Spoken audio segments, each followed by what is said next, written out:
So what do you do when you have shaky footage? If you check the files below, you'll see I have 2 shots that I put shaky. If I drag these into my timeline, making sure that we are at 25 FPS because these are shot at 50, you will see that if I was to play them back, you know, the footage is smooth, but you can see there's some wobbling involved, right? Which means that if we were to do a speed ramp, say, you can see that it looks quite jittery, like quite shaky. You know what I mean? It's not as smooth as it could be. If we look at another example, you can see at the beginning, it's very jumpy at the beginning. You can see it here on the edges, it's very jumpy. And it doesn't look as smooth as possible. So what we have to do first is stabilize the footage. Add warp stabilizer to our clip. So if we go to Shaky 1, we can see that our clip is at 50 FPS. Now take note of that. Before you add any speed ramps, I'm going to do warp stabilizer. I'm going to just drag that in. And now you can see that my clip is now stabilized. We want to preview it and critique it very well because you can see here,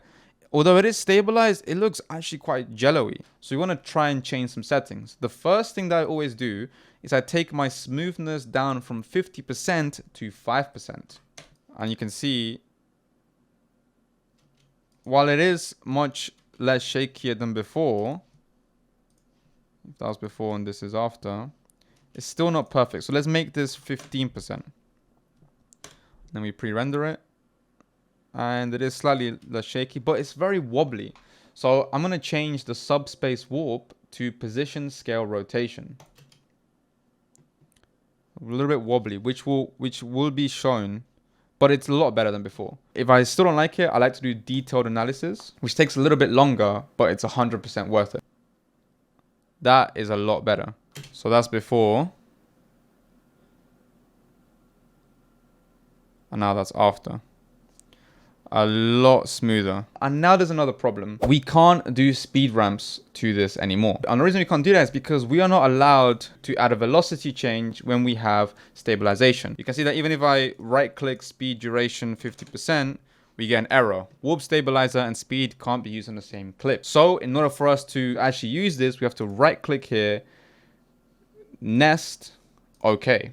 Now we can time ramp in speed, and now we can add speed ramps to this. So you see now we have our speed ramps and they look much smoother. However, if you wanted to now slow your clip down by 50% because we shot at 50 frames per second, you will see now our clip looks jittery.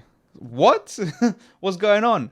And that is because if we right click on our nested sequence, go to properties, our nested sequence is now at 25 FPS. And that's because we are editing on the 25 FPS timeline. And when you nest something, it basically makes it the same frame rate. So what we have to do is actually double click into the sequence, go to sequence and change this to 50 frames per second, which actually means that you have to then reanalyze your stabilization. But now when we go back to our main sequence, you can see that I've slowed it down by 50% and it's nice and smooth. And you can see now that we have a way smoother speed ramp compared to this one here, which looks very jittery. Now you're probably thinking, why don't I do the speed ramps and then add warp stabilizer? And that's because if you were to add your speed ramps first, like I do this here, and then say for example, you want to then nest it and then add warp stabilizer, you can see that warp stabilizer does an even terrible job because now it has a whole bunch of motion that has been added to it from the speed ramps to stabilize. So it's always advised that you stabilize first